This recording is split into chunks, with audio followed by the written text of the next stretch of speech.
told Keith to bring us some more. And here we are back again for another edition of Trey's Chowdown Live. And guess what day it is? It is National Donut Day.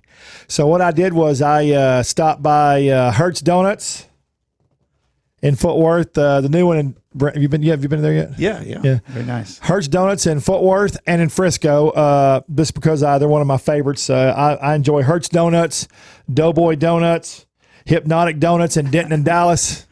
I'm a donut lover. So right here on the table, we have some of the donuts I picked up. And it is cotton candy, Fruit Loop, German chocolate, and red velvet.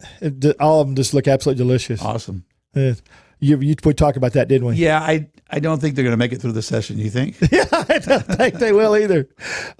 Today my guess is Brent. Brent is two different restaurant concepts. Right.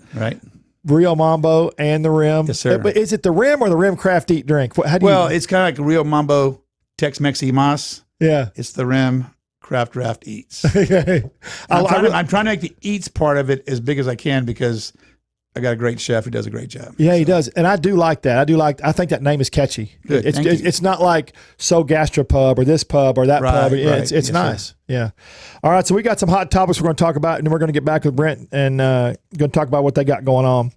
Again, we already said today is National Donut Day. And if you go to Trey's Chowdown Facebook, you'll see our favorite donut places with all their links to what they offer you for donuts. I want to talk about some restaurant closings. Brent, Luby's has they put the Luby's up for sale. Did you see that? Did not see that. Yeah. Sure didn't. Put up. They said all are in pieces. They just want to get rid of it. Wow. It's been a long time, huh? Yeah. Well, it's a long run. Yeah. Well, you think about what their customer base was and think about what happened. Oh, I know. It's not you and me going over there. We've been talking about that for years. Yeah. We've been talking about that customer base was going away, but that's where we went every Sunday after church when I was growing up. Luby's Cafeteria. Yeah, sure. they were big. Yeah. They were big.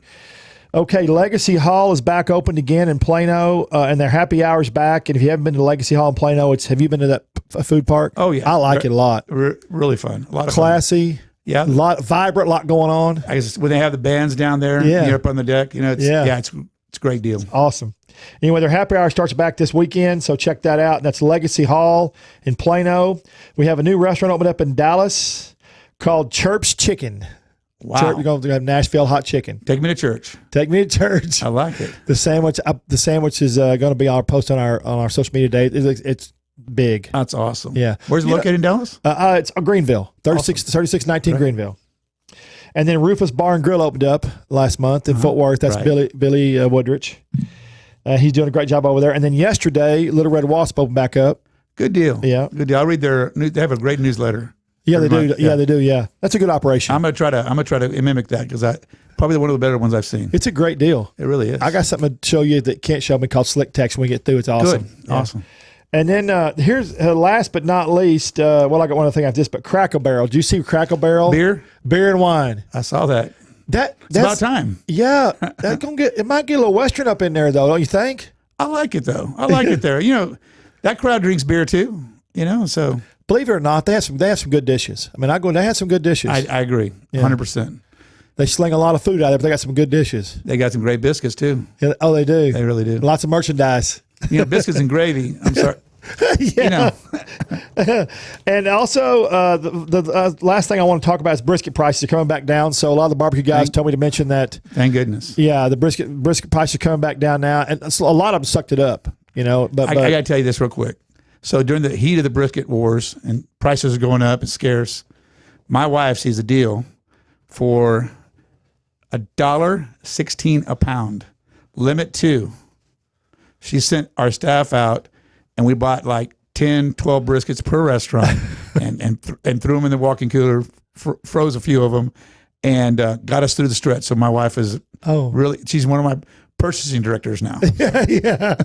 Yeah. My girlfriend, been my girlfriend a long time, and she does all that for me. I have so much stuff going on. She's better she can watch the accounts, watch the money. It works a whole lot better that way. Yeah. So let's get down to where are you from originally? Grew up in San Antonio. I was born overseas, military, the last of 6 kids, and San Antonio was my hometown. And you started in the restaurant business when you were young, correct? I did. My mom waited tables for most of our lives growing up. My dad was in the military, and in San Antonio, every time a gas station closed down, a Mexican restaurant opened up. You know? Or a Dairy Queen. Oh, there you go. There you go. Yeah. So there's not a hole that I haven't eaten there in San Antonio growing up, and just love it. Still to this day, 7 days a week. My mother-in-law just came in. She brought some carne guisada from Las Palapas. I'm not sure if you've stopped in there. Great company, great. For me, makes her own tortillas, and I had carne guisada on Monday, Tuesday, and Wednesday for dinner. Oh wow! Because I don't get it very often. Delicious, yeah. Yeah, it's really good. You can't eat the rim every day. No. So yeah, I can't. It's too far. Too far. So you lived in San Antonio to your what age? Man, I moved to Austin probably in my 20s. Was in Austin from 83 to about 87. And then 87 came here to the Metroplex. We had some fast food Mexican restaurants called Fajita Junction. I remember those. That might ring a bell for some people. Yeah. Great company. It just changed ownership and changed a lot of things. And but I'm glad I ended up in Dallas-Fort Worth. Been here ever since. And so this is where we made home. They also had a place called Fajita Willie's. Did you ever see that? Yeah, I do. Yeah, absolutely. Yeah. Well, it was a great concept. We built 38 restaurants in 22 months. Fajitas were huge, and then didn't they kind of go up and then come back down? Man, when we started, I think they were like 79, 89 cents a pound. Yeah. And midway through the latter part of my time with them, they were close to $3 a pound. And $3 a pound doesn't sound like a lot. Yeah. But compared to 79, 89 cents, you've more than tripled your costs. Right. But yeah, when we first came here to Dallas, breakfast tacos were kind of a new thing. The only people who had breakfast tacos was Whataburger. Yeah. Otherwise, people did, and we got a lot of people ordered fajitas. Fajitas, yeah. So, yeah. Breakfast tacos are sure big now. Boy. Woo! I know that's right. It's a whole industry, tacos. Absolutely. Absolutely. I mean, they're designing concepts around a taco. Yeah. Nothing wrong with that for me. No, it's good. Put some food in it, roll it up, and let's eat it. Amen. Amen. Have you been to Hugo's? I have not. It's over in Las Colinas. Yeah, yeah. I went there last Saturday, and oh my God, customer service was incredible. It was the best I've had in a long time. The food was just awesome, fresh. Right. They had 3 different kinds of corn tortillas: blue, white, yellow, orange, maybe. Yeah, and orange. And they had, and then they brought them out by the orders. And they were like this size. I mean, it was just a fantastic place. And they were using they bought a bunch of mannequins, and dressed all the mannequins up. So they had mannequins at every other table, with reserved signs for social distancing, and they had them at the bars and placed all over. What a great idea! Fantastic, beautiful restaurant. What a great idea! Yeah. Now he's an industry warrior. He's been doing it for a while. Yeah. And my director of operations has gone in there a couple of times. He and his wife, and has nothing but great things to say about it. Yeah. It's great. So where'd you get the idea for Rio Mambo? Trey, my brother and I kind of followed in the footsteps of my mom. Out of 6 kids, we're all in the restaurant business at one time. Three of us found their way out, and 3 of us got locked inside. But my brother and I always talked about San Antonio doing a restaurant on the river. Right. That was kind river of walk. The Riverwalk. We thought that would be, well, as we grew in our experiences, honestly, the last place I wanted to be is in an area where you're feeding primarily a lot of tourists, right? And so that's where Rio kind of came from. I mean, I was always thinking about Rio, and then Mambo just is kind of the the dance, so Rio Mambo is a little bit of a river dance, loosely translated. Right. I know I'm gonna get in trouble by the authentic Hispanic perception. Yeah, even my wife may get mad at me when I say that. But when somebody says, "What is Rio Mambo?" I say it's river dance. That's my story. I'm sticking to it. So. Yeah. That's good. It's always nice. It's cool to see how things are created. Yes, sir. When we had our restaurants, that was one thing. Dad had a bid to put a bunch of restaurants in DFW at one time, and after we got the calls and sat back and talked about it, we thought, we're gonna be feeding tourists or people on flights, travelers coming in and out. Do we really want that? And ultimately, we decided against it. Yeah, it's a good choice. I can tell you, and we've done both, and there's nothing wrong with that. But our core market, if you will, are communities where 80% of our business is coming from 20% of our customers, right. Repeat business, churches, schools, right. and just a community. I mean, you look at Weatherford as an example. Right. You look at Colleyville. You look at Burleson. Our first restaurant is in Fort Worth, but it's in Southwest Fort Worth. Right. So that's a totally different community than other parts of Fort Worth. But we've been blessed with a lot of great community involvement. And, when you're waiting on people that you wait on, twice a week. Right. My wife said, you don't go to work. You have all your social activities taken care of at work. When I come home, I'm not talking anymore. I've been talking all day. So. That's right. But it's a lot of fun. It makes it different than going to work. It really That's does. the first one. That's the first reel I started going to. Yeah. And that's a pretty good size one. That was an old colonial cafeteria. Yeah, I remember. Yeah. On the and corner. You may recall we opened on 9/11. Yeah. On 9/11 with jets flying over our heads. Yeah. It was a pretty concerning start. Yeah. But I tell you, we finally named the bar 9/11 for no other reason than there was a time there after about 10 years where people didn't know that 9/11 was 3 days from now. Right. And I heard that 60% of the people wouldn't know it was 9/11 unless they saw it on TV or they're writing a check or on the computer. So we were committed not to forget. Because I was standing at that bar watching those buildings, watching those planes. Crazy, wasn't it?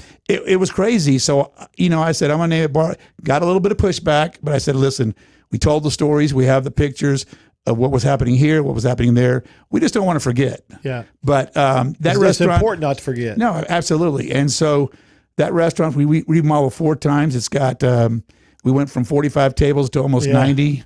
We've got 2 full bars, two full kitchens, and Fort Worth has obviously embraced us, and we've been very blessed there as well. So I know Fort Worth, I know Burleson, I know Weatherford, I know Colleyville. What am I missing? Airport, okay, DFW Airport, and we have Frisco coming up. Okay, yeah, that's going to be good in Frisco. I think so. My kids think so. My kids live in Frisco, so they're that's a great area. Their meal privileges, I told them only are good at in Weatherford. So they can drive there. Yeah. Well, I love Plano, Frisco, McKinney area. I love that whole area. It's just 15 years ago it was farmland. Right. I mean, it's growing so fast, but the streets are wide. Everything is beautiful. I mean, it's just a good. And people are really nice up there. Well, how as fast as it's grown and it continues to grow. Yeah. There's still areas there. There's a lot of opportunity, and so we're up north. Kind of northwest, if you will, away from the Legacy and Plano area. But I was approached with a piece of property, a couple of years ago, and it was pretty expensive. And they called me back, and we made a deal that I'm really, really happy about. Yeah. We're not in a hurry.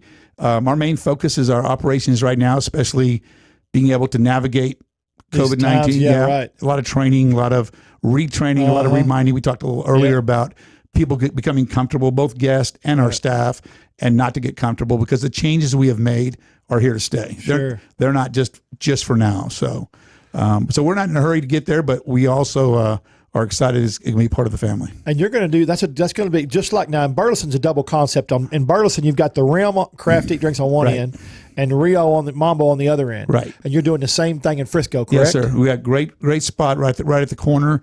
2 end caps of 2 buildings that are coming together with a large common area patio. So it's right now it's a vanilla box. Yeah. So it's good for me because that's when the creative part comes out and we start getting stuff put together and start talking about it. But I've honestly, except for now, I've tried not to talk about it too much. Yeah. Because I've tried to keep my focus as well as the staff's focus on what we're doing. Because anytime you open another restaurant, it gets shifted right now, but we're excited about it. It's an awesome location. We feel like great community, and so we're looking forward to it. I'm probably pushing toward doing the Rim first, a little simpler in terms of build out, and then coming back with Rio Mambo. But they're facing each other and they're facing the corner, and we're excited. Now let's talk about the Rim because I love the Rim. Yes, sir. And not only do I love the chef. Been friends with him for 15 years, Absolutely. a decade and a half. But I love the concept, the vibe you get when you go in there. And for people who've not been, I tell people all the time they should make the trip. Burleson's not. Listen, when I was a kid, Burleson was like going to New York or something. But now that's a snack. I mean, I go down there for brunch or whatever, and it's not far. No, it's not. We live in Las Colinas, and for me, it's a 40-minute drive, believe it or not, with the highways the way they are. But Burleson's like like Frisco, not quite as fast, but it's growing. Right. Those, Crowley, awesome community, Everman, everything going south, everything's kind of growing together. But that was a unique opportunity that kind of came up when we're building Rio Mambo out there, and when we made it work. And we've made some changes to our calculations, but we've learned a lot. So what we do in Frisco will be better because of what we did in Burleson. So you learn by trial and error. My granddad absolutely. One thing you learn is don't put restaurants in 3-story buildings because your cost for Vinahood's 3 stories up. And I had to put 3 in that building. I had to put one on each side for the kitchen, and then 1 just for the prep area. Right. So let's talk about this. So people who haven't been there, you did something really cool. You put a full-size Airstream, yes, sir, inside the building. Yeah. Now, did you take the wall down to do that? Is that why that? No, it was an empty building, and they built the 2 floors above me, left everything below open. Even they hadn't even poured concrete, so we could go in there and do all of our plumbing. Now, they did put the windows in to enclose it. Okay. We just came out, we pulled the windows out. We literally had to take the axles down, and I don't know how they do that. Yeah. But lower the thing down, pull it in there, and then reset put the windows back up. And we actually did the 90% of the remodel on the Airstream in the restaurant because we had to get it in there. Yeah. So they could finish build out. Right. And, again, it's a cool concept. The kitchen's a little tight. Yeah, it is. Yeah. Keith will tell you that. Yeah. But it really works well. Yeah. It really works well. The brick oven pizza, the pizza coming out of there is awesome. Everything he does is awesome. Now, as we pretzels. Oh man, listen, everything he does is nice. I mean, he does a great job. He has a nice little twist on everything. Even his beer mustard, the whole grain. But Bloody Marys. We should see a few of those today. I'm hoping. I asked him to bring some. Oh, did you? Oh, wow, that'd be awesome. I'm sorry, guys. I only going to bring 2 of those.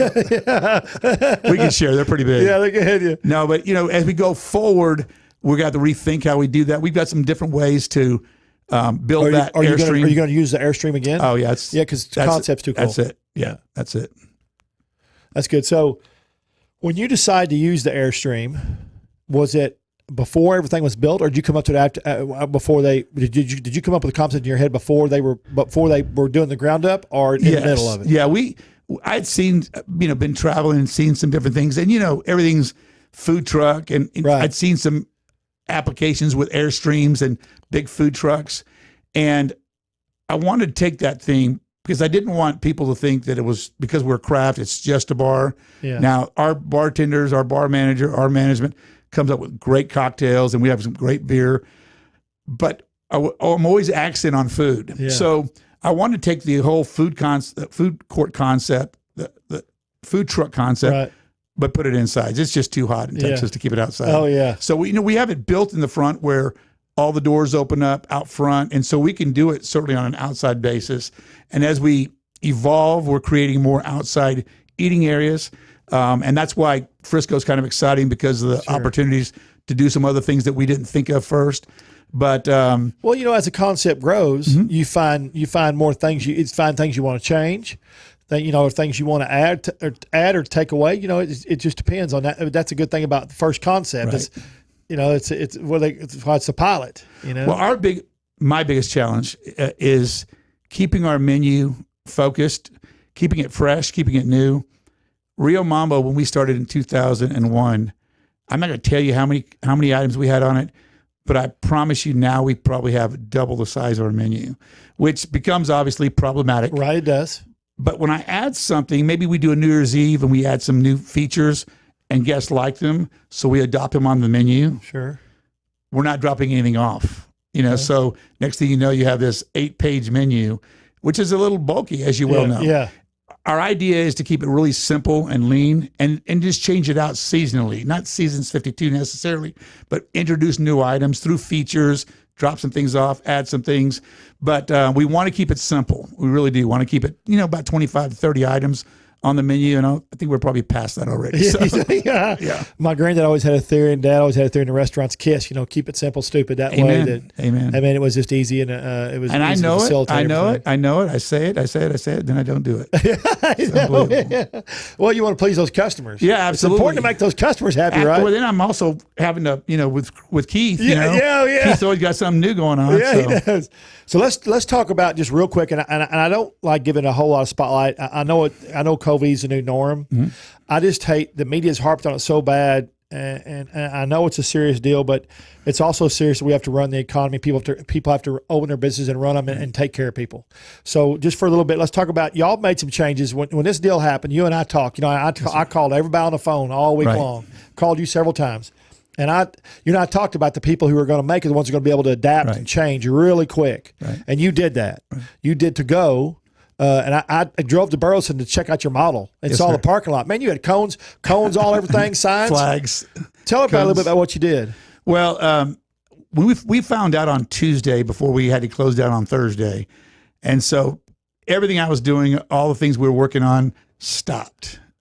And because I only have one freestanding with my own parking lot, I have to navigate parking lots with other tenants in there. Right. And I knew that the key was, because I've had some fast casual. My sister and her husband have 2 Chick-fil-A's. Right. My brother had Wendy's. I have some fast food in my background. So I knew that we had to transition from a full service bar, full service restaurant into essentially a drive-through concept. Sure. And of course, the good news is our cuisine lends itself to that. Right. Now, thank you, Governor Abbott, for gallons of margaritas ago. Yeah. Oh my God. Because that sure made it. Well, hang on. Your cuisine is good for that if it's packaged properly. Absolutely. It's got to be packaged properly. Yeah. And again, some things are lucky, but we've been working on that part of it. I get pushback mainly from my daughter, because I'm going to call her out, and sometimes Dave, my director of operations, on the amount of money we spend on our packaging. Because it's important, though. Yeah, absolutely. I'm bringing stuff home that may need to be microwaved, and so we use very expensive. Some very good restaurants send home styrofoam.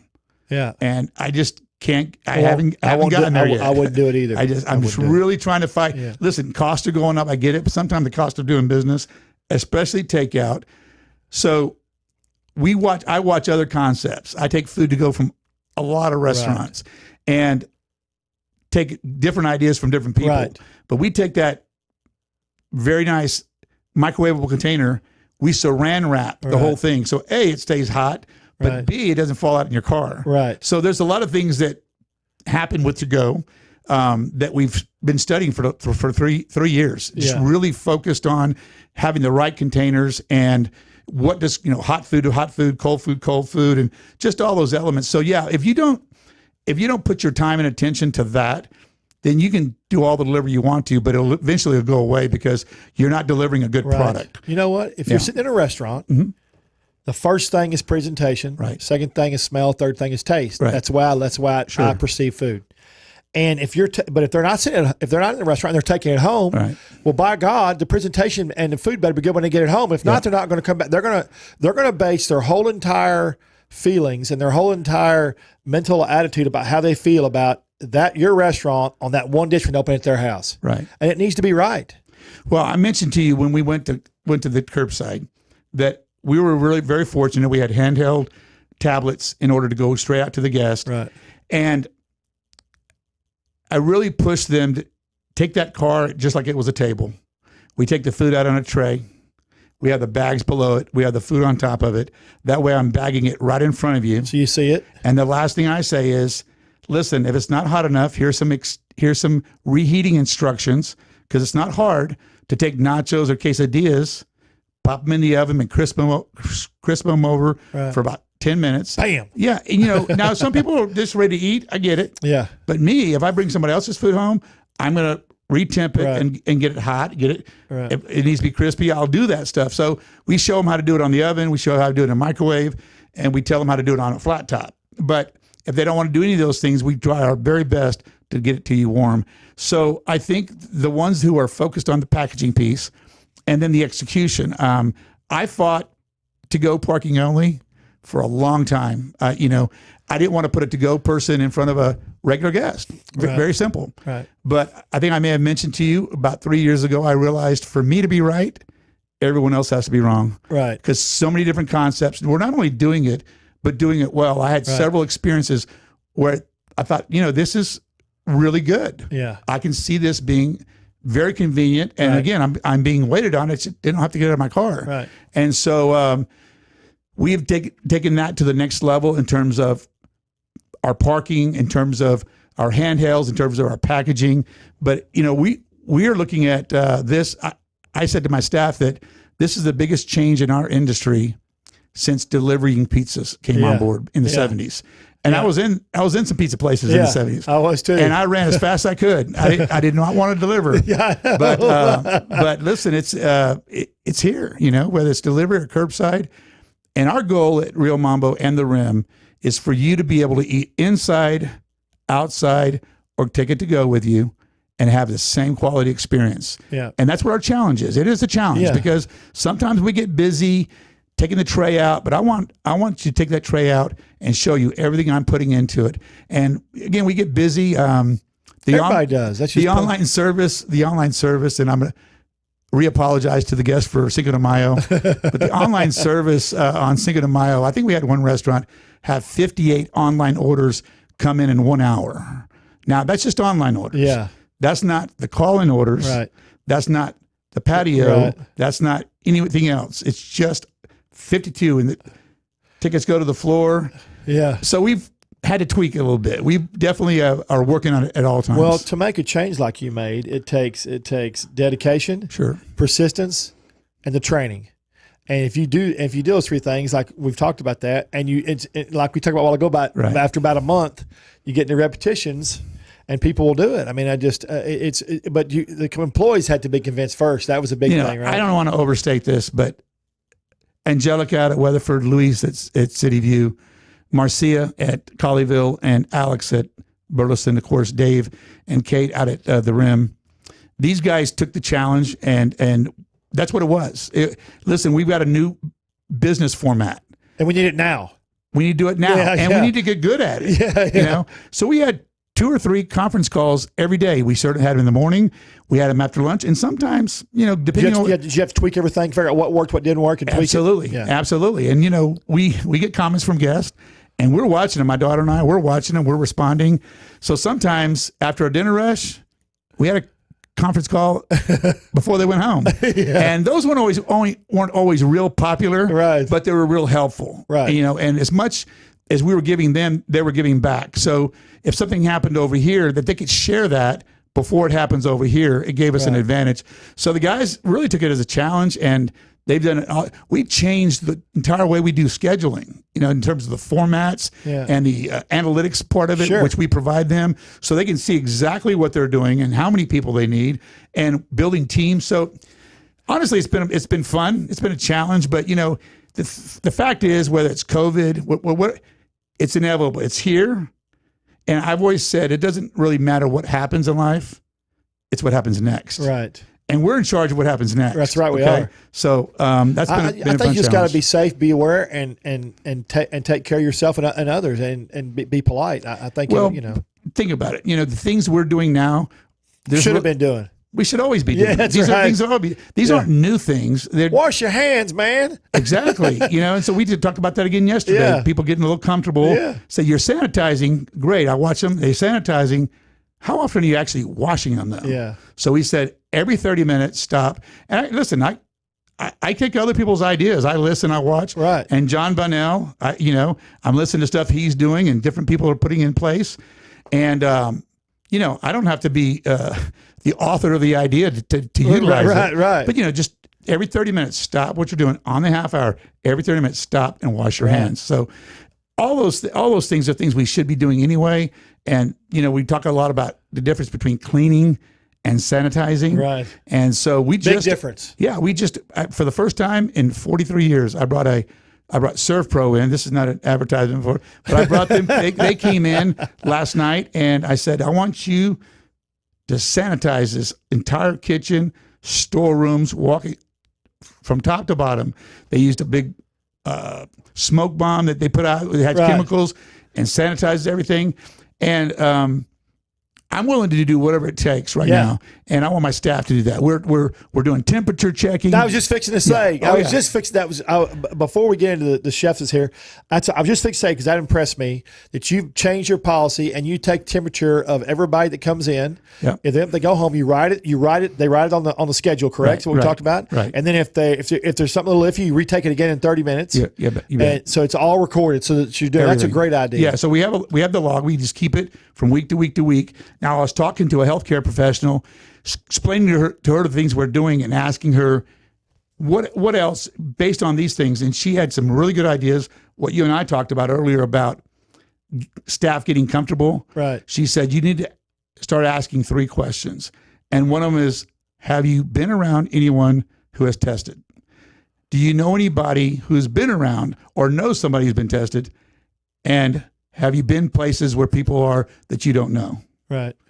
And literally, she says you need to ask that question every day.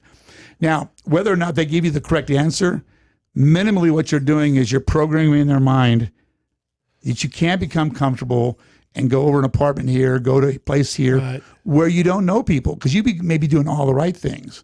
So and they're doing the wrong thing. Absolutely. So we're not past that. I don't believe.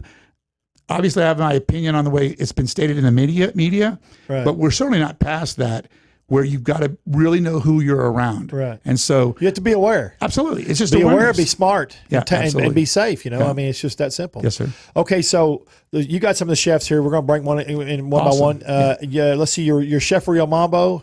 Is Eloy Reyes. He's been with me since Ellington's Chop House. Eloy Reyes.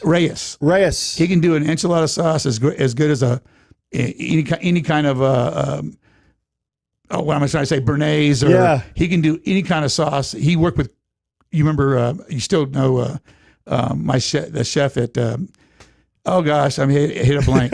My buddy over at the Mercury, Chris. Chris. And he worked with Chris, and he's this great guy. Awesome. Great. His family is, we've been together for almost 25 years now. That memory loss is those margaritas you got going home. Man, it's 61 coming fast. That's what it is. So, will y'all get Mr. Reyes, the Chef Reyes, for us? And I guess we're going to have to put these outside. Hopefully nobody will lead them from me. I'll take care of them for you. I'm going to move them for you. Yeah.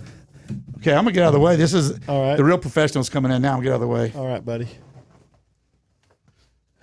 Mr. Reyes, come right over there. Yeah, don't be shy. Yes, sir. Come right over here, Mr. Reyes. Sit down right here. Okay. Let's put that food. You can sit right in that chair right there. Oh my gosh, look at this stuff.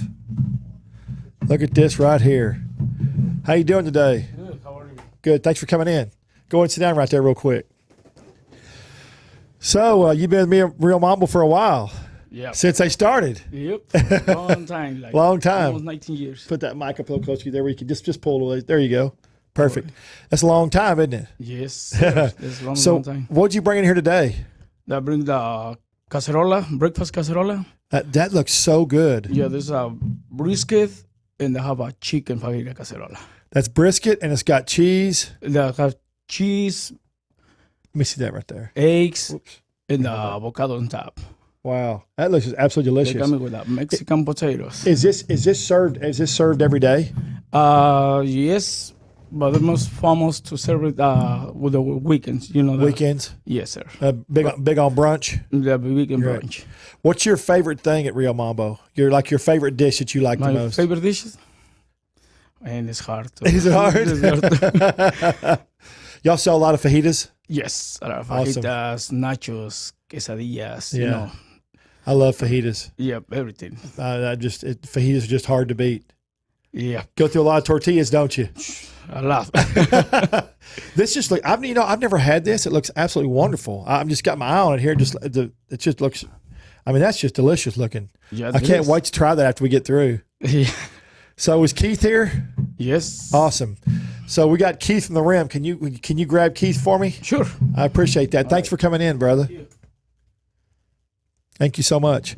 So we got Keith from the Rim coming in, and I'm excited to have old Keith Hicks back. My my brah, Keith, and he's down at the Rim in Burleson. If you haven't been, like I told y'all a while ago, you need to get down there. It's a fantastic concept. It has got, man, they play great music. They've got a vibrant atmosphere.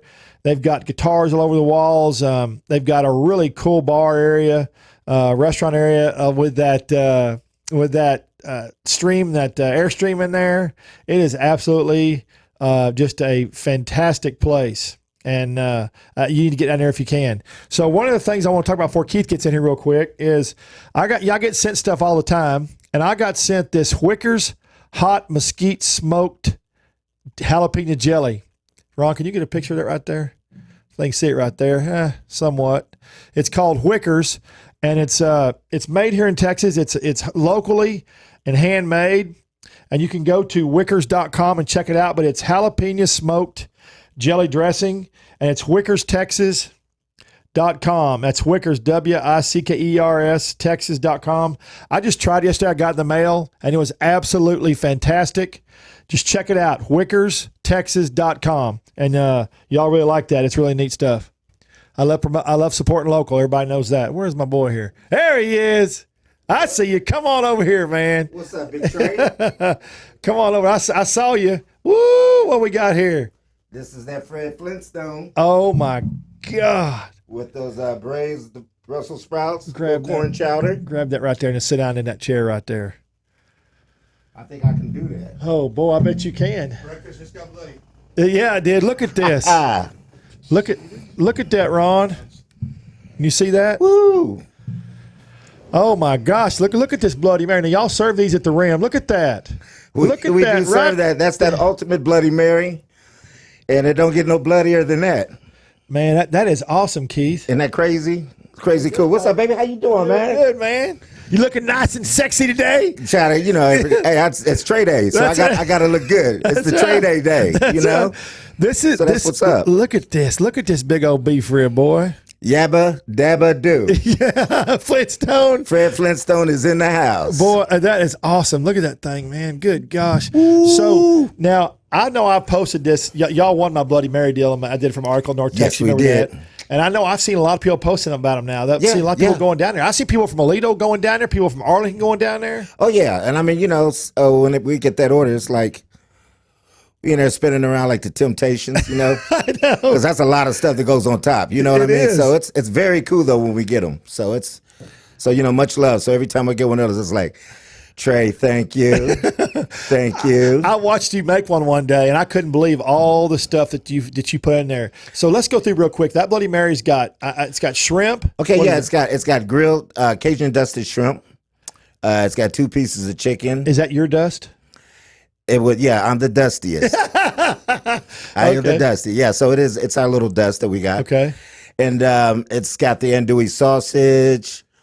It's got the grilled Holy Trinity on it, and that chicken, man. That chicken's amazing, isn't it? Oh, that chicken is off the chain. Yeah, that's your famous chicken. That's right. All up in the house. So yeah. So we're very excited about that, and of course the grilled asparagus. So I mean, if you can finish that with what's in that container, that's all wow. Well, if you finish it, you're gonna be happy. You're gonna be extremely happy.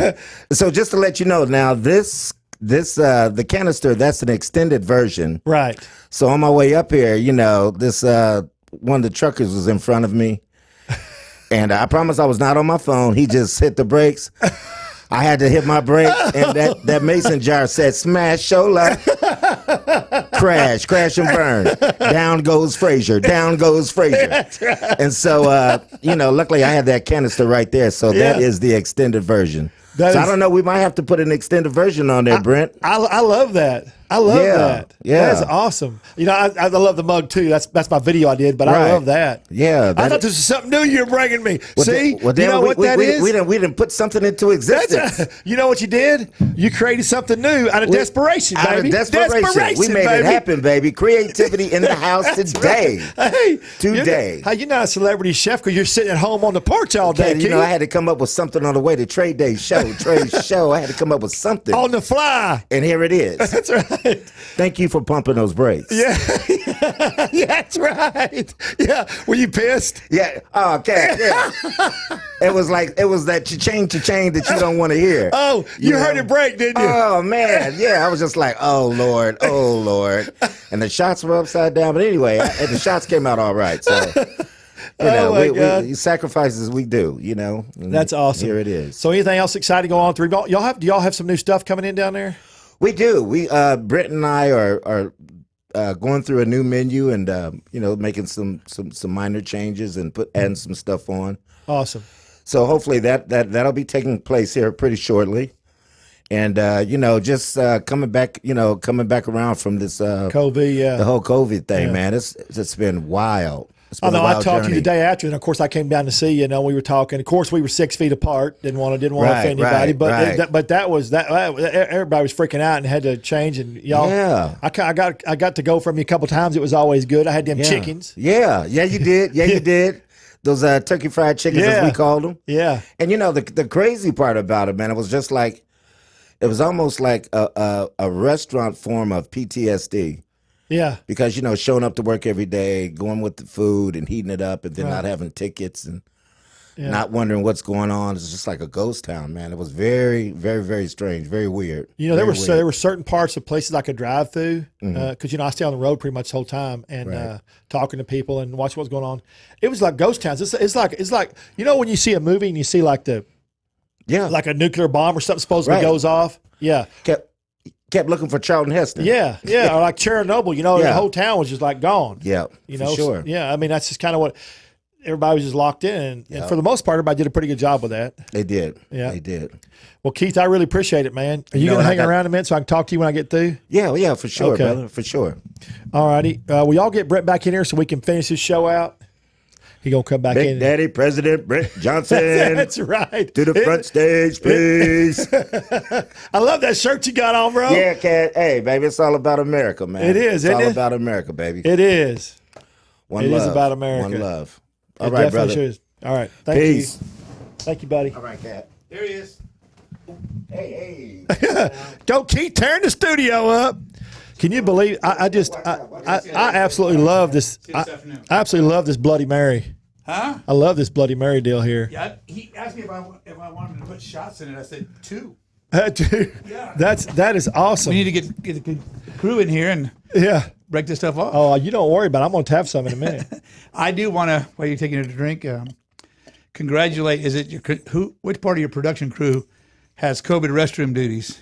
Oh, because those are COVID-free restrooms. They are. I got to congratulate you on your restrooms. They were in good shape. So I don't know who has that side work, but they're doing a good job. They're doing a good job, aren't they? Yeah, they are. Well, they do a good job here at TCN, the Country Network. They do a great job here. I mean, they've been good to me, and they've been good to. They spend a lot of money hosting our show, and we've done well with it, and they do a good job with it. Well, listen, I'm blessed to be here for the second time, and first-class operation. I appreciate it. Thank you. It really is. So this is, I told Keith that out of desperation comes great ideas.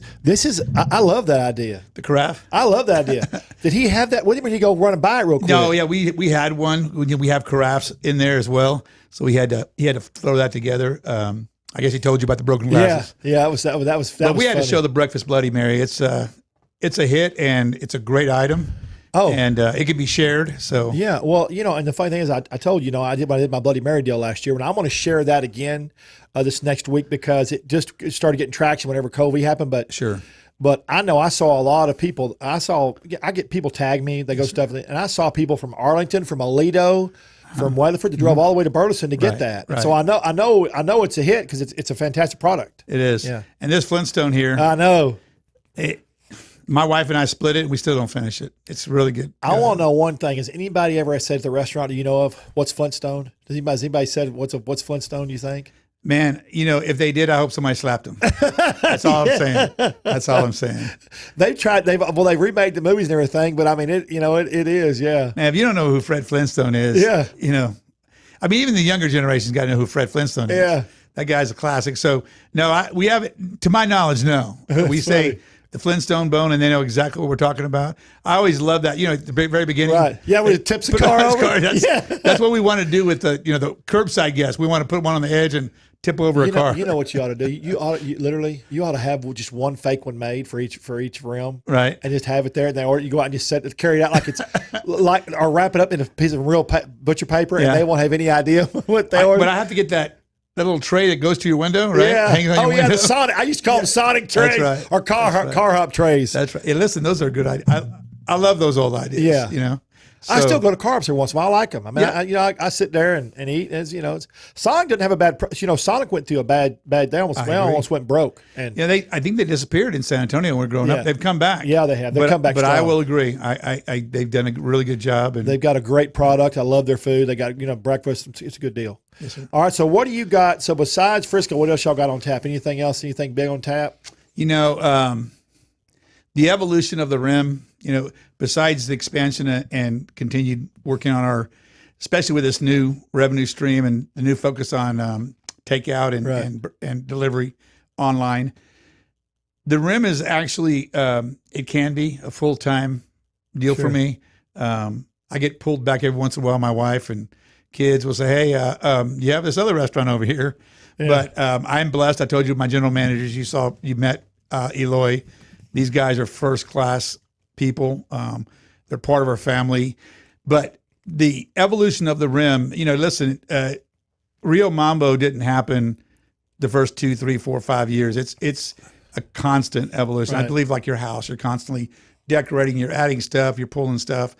But the rim is in such if you're passionate about it. Yeah, absolutely. Yeah. And it fills my mind up a lot. Right. And so the evolution of the rim and taking what we did in the first location, correcting things that we know now, and continuing to make it better. Listen, I spent the first 5 years with Rio Mambo before building a second one. And I didn't open the first one to build a second one. We just had great people like Eloy and many others who needed opportunities. And that's kind of what our growth has been about. But the rim, it's got a lot of, it's going to take some more time to get it to breathe right and to get the right combinations. And listen, guest perception also. Right.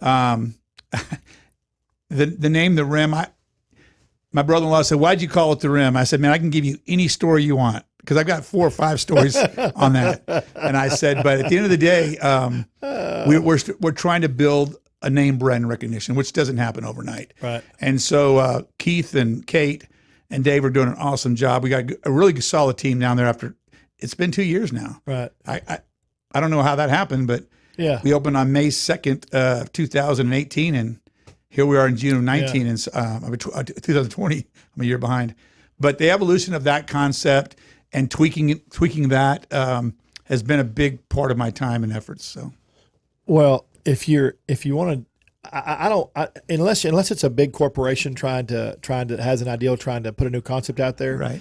I don't think a lot of people want to build 2, 5, 6, 8, 10. If you're a local restaurateur and you want to own a restaurant, right? But if it's good and involved, that's what happens, and that's But you've got to work on it like you did, which is amazing. I think it's at a point where it can be shared. A year ago, when I told you they came to me about that project, I didn't really have anything that I was ready to share. Right. Too many things we need to fix, but we're really close. Working the kinks out, right? And by the time we get there, we're in no hurry to go do those things right now. As I told you, what we're doing right now is the most important thing, but I think it's real close to being at a point where it can be shared and people will really enjoy it. In fairness, the first year we're making a lot of changes, and Burleson and the surrounding counties who were supporting it saw the changes. Yeah. And many of the changes came as a result of their comments. Yeah. And so I've always believed that what you think it's going to be and what it ends up being is really up to your guest in a lot of ways. And if you don't adjust to their expectations, then your ego gets in the way. I think you have to facilitate those ideas. Absolutely. If you don't, if you don't facilitate them properly, then it's not going to be. I mean, I think especially nowadays more than ever, you have to listen to the customers. Amen. Too much social media, right. Too many ways they can, and the problem still is one bad comment will tell 10, Yeah. and one good comment maybe tell 2 or 3. It's a weird how that works, but people like to hear mess. I mean, that's why these reality shows do so well. People just like mess. Absolutely. Well, everyone's a photographer. Oh yeah, And everyone's a food critic. oh, tell me I know. So yeah, that's how we approach every table. Yeah. You know, we used to approach it. I used to tell them, approach this table as if you're serving your parents. right. That was, 10, 15 years ago. Now approach this as you're serving a food critic Right. who's going to take pictures of everything you're doing, because there's a good chance that's going to happen. Yeah. So I jest, of course, but we get it. And I think the percentage of people who become really negative is a reflection of something else than their experience. Right. Or bad. Everybody has bad days. They had a bad day. And we're not going to be perfect, but I would say by and large, our guests, their comments are productive. They're right on. And that's why we attempt to respond to them sometimes same day, but no later than next day, and make it right. Listen, Yeah. no one in my company gets up in the morning and says, we want to make somebody mad today. Yeah. No. I want to spoil somebody's dinner today. Yeah. But in the course of human behavior, something happens, we miss it, and it happens. Yeah. We want to own it, we want to fix it, and we want to get you back in. So Get back on that horse and ride it. Right. Spur it. Yes, you sir. got to if and you have to learn from it. Some restaurants that fail don't learn from their mistakes. They keep making the same mistakes over and over again. That's what happens to them. well, it's in your failure, it's in your Yeah. losses. It's in situations like this. Yeah. As tough as 9/11 was, as tough as this is, if you don't respond, like I said, what happens next? If you don't Yeah. respond to it, then you're going to be a victim of it, and you're going to call yourself a victim. I just refuse to do that. Yeah. Yeah. Like I told people, I said the people who just give up are the ones that are not going to make it. You just can't give up. If it's your investment in your life, you can't just give up. Can't give up on your customer stuff. You just can't do that. I don't know that we're ever too small or ever too big, but I can tell you this: we have too many people. I can Rely on you as a restaurant owner. Yeah. Who rely on us. Yeah. And I tell people when I first built these, why'd you get your own restaurant? Well, I said, I had 3 kids to put through college. Well, 10, 12 years later, I've got 40 kids to put through college. Yeah. And I'm saying that sincerely. These Right. people have been with us and they've had families with us. And so building something that could be enduring enough.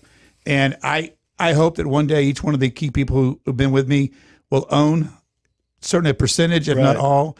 Kind of like I told you about Tink. Right. I want them to run it like they own it. And so one day they will have a part of it. And so I've got some great people who have done that. I'm really blessed with that. That's awesome.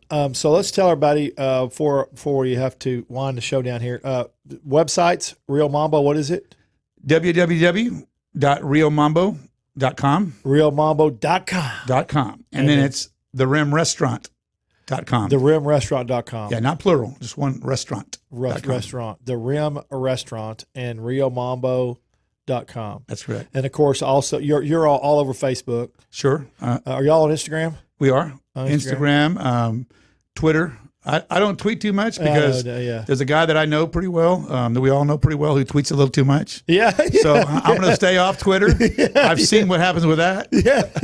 Twitter's a very political platform. It's too much. So I share my stuff, but I can't. I'm too easily drawn in. Yeah, I'm not. I love everybody and everything until it's time not to. Amen. And that's just Amen. the way I am. And politics, somebody told me, it was a great analogy. He says, you got the biggest mall in the world. Politics is this little 800 square foot candy shop over here. Yeah. And as a percentage of our real lives, it's really that small. Yeah. But unfortunately, the climate we're in right now, Yeah. they make this little candy shop in this big mall the main thing. Yeah. And there's so many other things. And that's why I tell people our whole deal is relationships matter. And you and I, we can argue a point, especially political.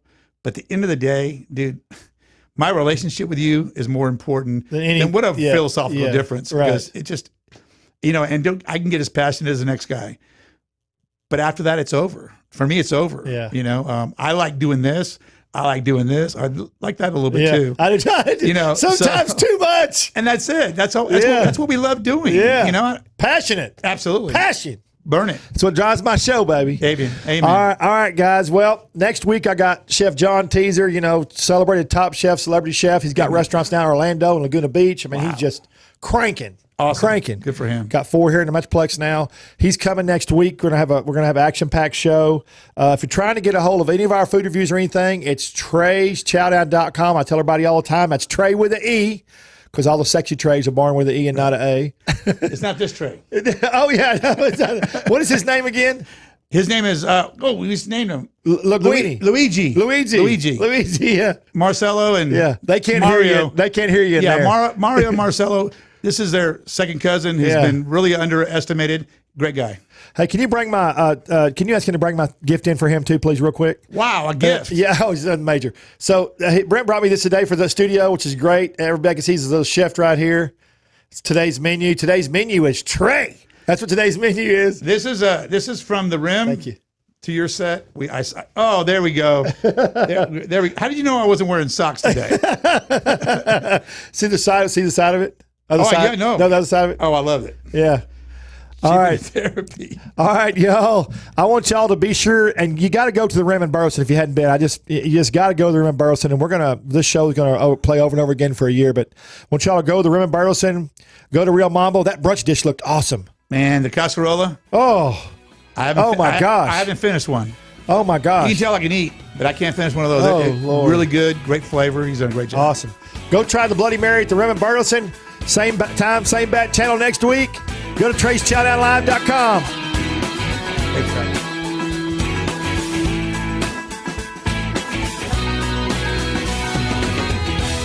Hi, I'm Trey Chapman, publisher of Trey'sChowdown.com. I'm passionate about finding the best food, drinks, and chefs and sharing it all with you. I should know I have over 5 decades of food experience.